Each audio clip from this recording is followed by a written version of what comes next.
Swayam Prabha. Digital India. Educated India.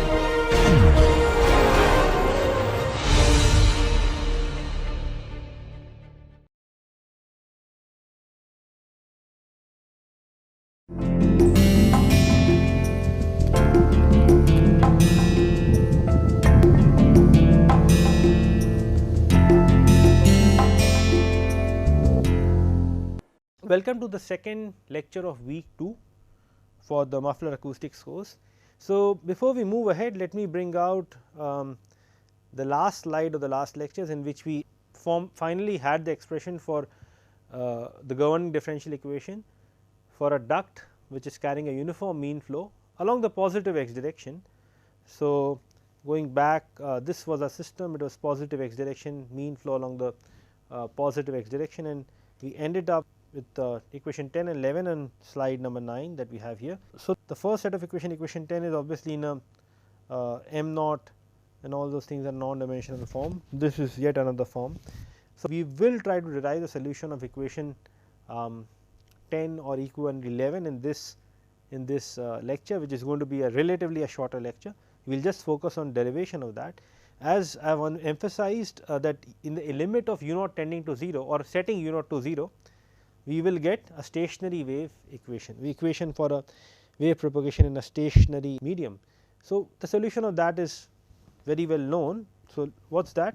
Let me write it down. We will get P tilde x t is equal to A E j omega t minus k naught x and B e to the power j omega t minus k naught x plus k naught x, I am so sorry, and this of course is for your equation Helmholtz equation.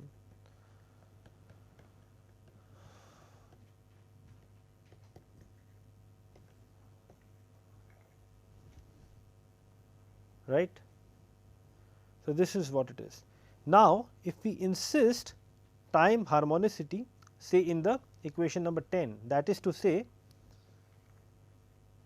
P tilde, I keep making mistakes here, I am so sorry, tilde so,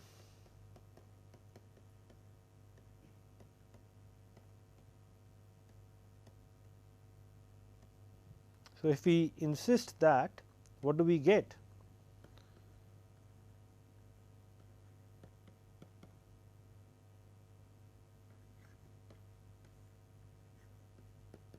We will get j omega square p tilde x E j omega t. So, we will get minus omega square p tilde x E j omega t, that is what you are going to get. So, if we substitute this particular thing back in equation 10, it is very easy to see. We will obviously get a ordinary differential equation of the form d 2 p dx square and what did we have here, minus 2 m by c naught. Actually, we will get minus 2 j omega m naught by c naught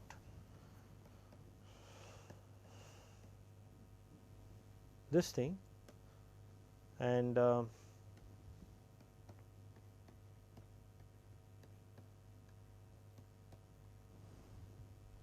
so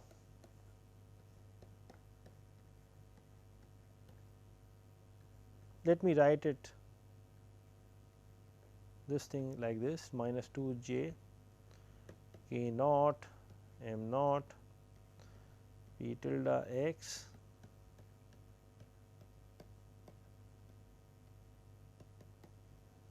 where p tilde here of course is just now a function of x, because like I said we assume time harmonicity. So, this is understood. So, I am not writing it again. So, This is the equation that we must solve. So, what do we do now? How to solve this equation, say 12? The idea is that just carefully look back in the solution here. So, this is the wave that propagates in the positive direction and this in the negative direction. So, let me also go back to this figure. So, here we see the flow is along the positive x direction. So, waves that propagate along the positive x direction, they actually are their velocity, like I said, like I mentioned at the beginning of my lectures, lecture 1. You are not just doing this, you are doing this. So, imagine the particle being somewhere here where I am pointing. So, it is getting there is a net displacement along the x direction, but it is also doing this, it is also doing this. So, as a result, the waves that propagate along the direction of the flow, so their velocity is increased by a term u naught. So, you have the equivalent velocity u naught plus c naught, u naught plus c naught, but the waves that propagate in a direction opposite to the flow, flow is like this. If you propagate like this, you are going against the stream, you know, you are fighting the current. So, the net velocity will be c naught minus u naught of such a wave. So, how will it affect the solution, how will it manifest in terms of wave speed and all that. So, getting back to the solution that we have here. So, we see the spatial part, nothing happens to the temporal part, it is still e j omega t. We need to worry about the space, that is basically your this term minus k naught x and this one. So, this is a term that will get modified. How will it get modified? So, we will let me use the space here. So, k naught is omega by c naught. Like I was just mentioning, the waves that propagate in a direction along the flow, their speed has increased. So, it becomes u naught. So, we can write this, let us say k plus. So, it is 1 plus m naught times c naught. Similarly, so this you see this beautiful connection, this goes somewhere here. So, this is nothing but intuition, and we will see mathematically that intuition, this intuition or this idea will work. So, so similarly, if we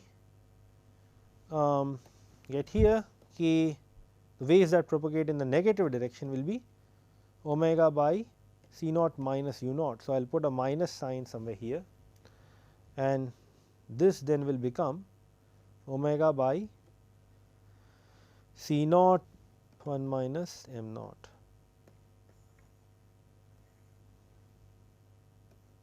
So, let me write it more cleanly in the ensuing slide.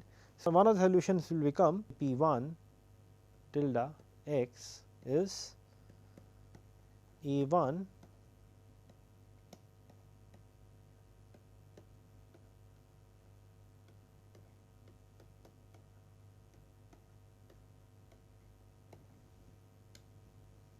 like this, omega k naught divided by this, all right. And what about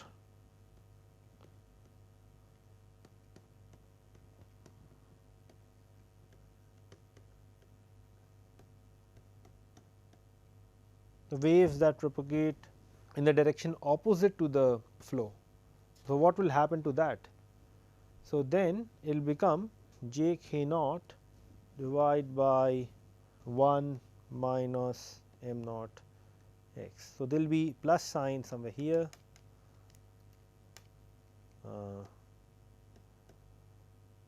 like this. So, let me just put these two things. So, in order to verify that our idea works, that our solution works, what it will be sufficient to show, demonstrate that the solution given by equation 13a, that is this one, if we substitute here, the left hand side should be 0, should identically satisfy. Let us do it, because once we do it for equation 13a, it is pretty evident that 13b will also satisfy. So, in that case, the complete solution will be the sum total of that. We will probably work around that, but basically let us do again a term by term derivation. So, I will leave aside the this is x and t. and I will basically, that what I mean to say is, let's just forget about this part and let us just focus on this part, 1 plus m naught. So, let us do a twice differentiation. So, if you take a derivative the very first time, what are we going to get?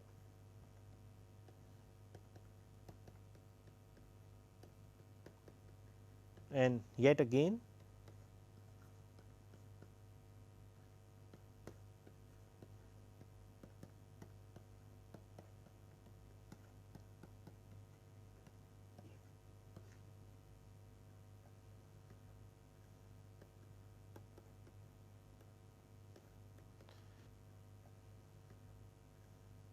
okay. So, we will get minus k naught square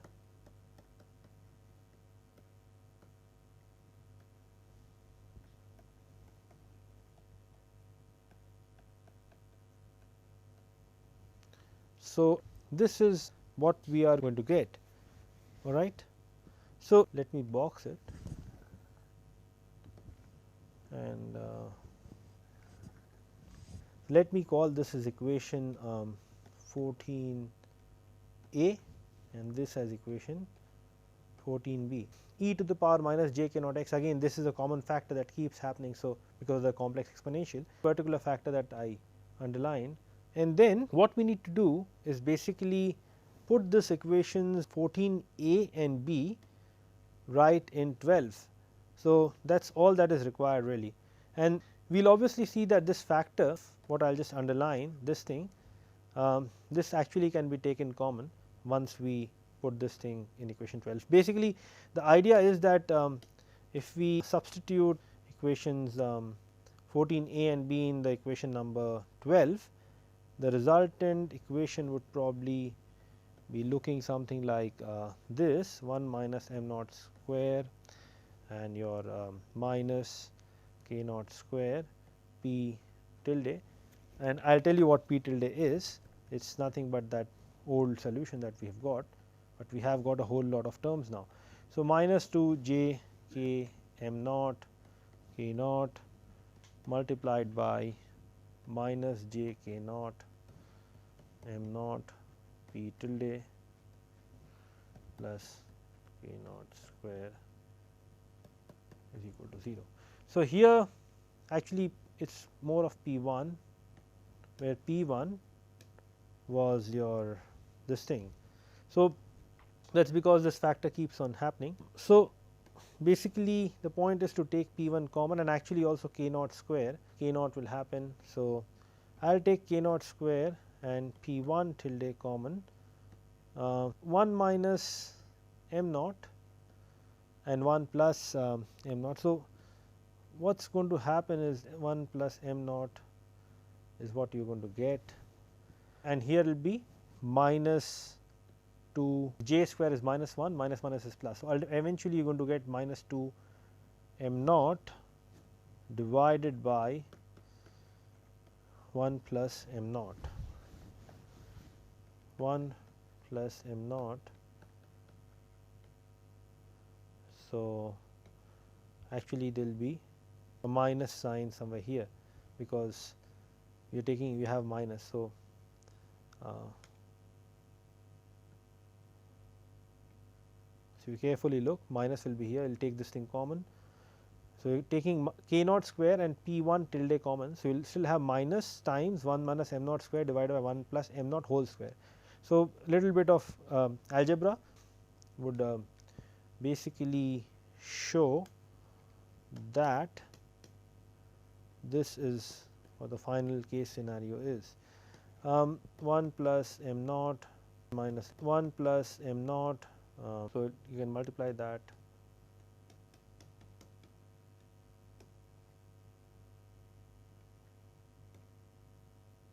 and this of course will go away.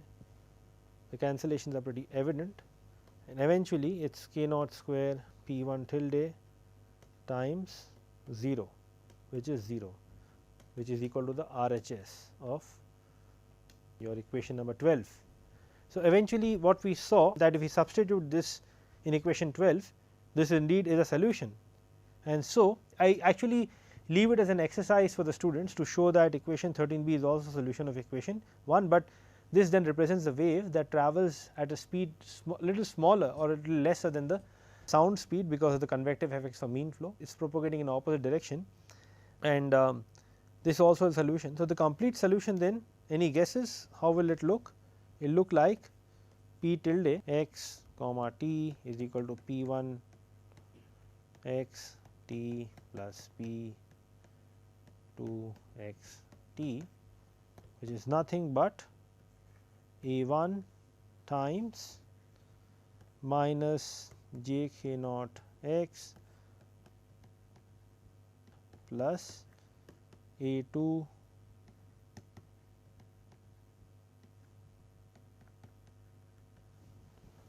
So, eventually we are going to get things like here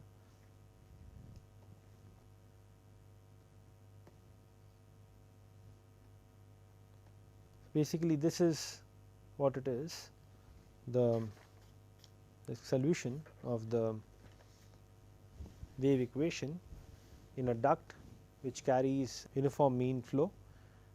So, this clearly tells you that the waves that propagate in a direction along the positive x direction, you remember the minus sign e j omega t, for the phase to remain constant like we discussed, if t increases x must also increase, but it increases at a faster rate, that the spatial wave number is k naught by 1 minus m naught.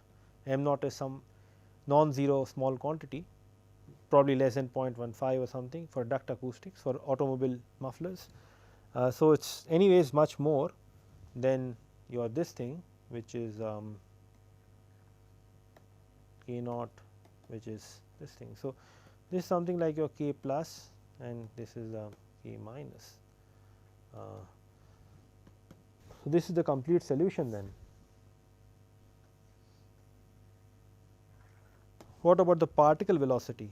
That is also something that we need to figure out. So, the particle velocity I leave it as an exercise to show that probably we can use this one where you can use your Euler equation, momentum equation, to derive the particle velocity, but the simple idea would be to show that particle velocity can be related to acoustic pressure like this. It is the same, there is nothing different, but it will be something like 1 by rho naught c naught times A 1 times minus j k naught plus, I am just writing it for simplicity.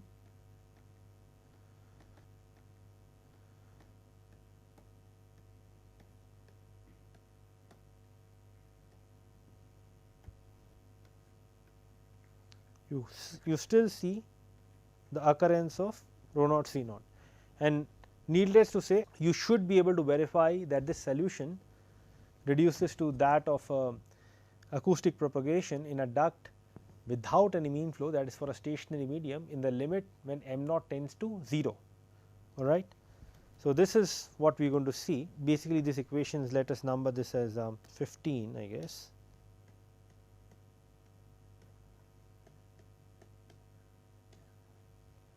So, these are the solutions of acoustic propagation, one dimensional planar waves incorporating the convective effects of mean flow.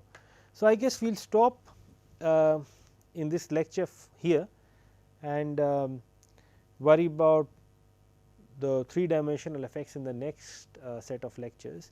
So, in our next lecture we will focus on, for the first time we are going to consider the very general case of a rectangular duct in which the waves can propagate in both x, y and z direction, or probably since we are considering x here, x, y, z, we can reorient the coordinate system and probably take the z along the axis of the duct, and x and y are the transverse dimensions. So, x, y and z is something like perpendicular to this plane, x, y, z.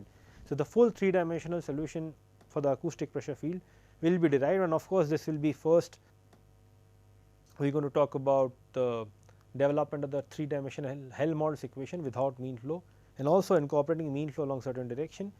But then most of the mufflers, they are not rectangular for a certain reason, because the breakout noise is much more for a flatter section like a rectangular section. Circular sections are much more rigidity. So, that is why we use circular mufflers. So, muffler circular chambers. So, the idea is to basically get the Helmholtz equation for circular cylindrical ducts also, and derive that for the simple case, and then derive the general solutions, and then probably that is going to be a focus for this week at least, and talk about concepts of cut-on frequencies, resonance frequencies, and so on. These concepts will be useful in our later analysis. Thanks a lot.